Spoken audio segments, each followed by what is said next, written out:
น้องกินอะไรเอ็นด้าดูน้องกินเอ็นด้ามองอะไรไหนด้าเงยหน้าหน่อยไหนมานี่มาดูน้องกินวะไอ้มาจริงๆเหรอเอ็นด้ามาจริงๆเอ้ยงูคว่ำตัวดิมันคือหูภาษาว่ะบอกให้มาก็มาไปนอนไปไปนอนไปทาแป้งหีบหมัดให้แล้วไปนอนไปไม่มีแล้วอุ้ยอะไรมันนี่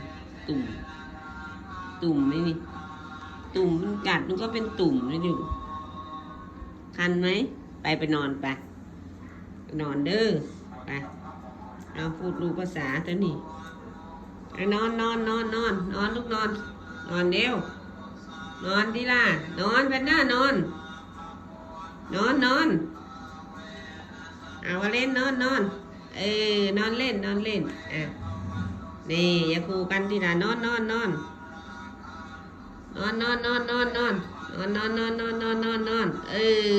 งูจ๋าตัวนี้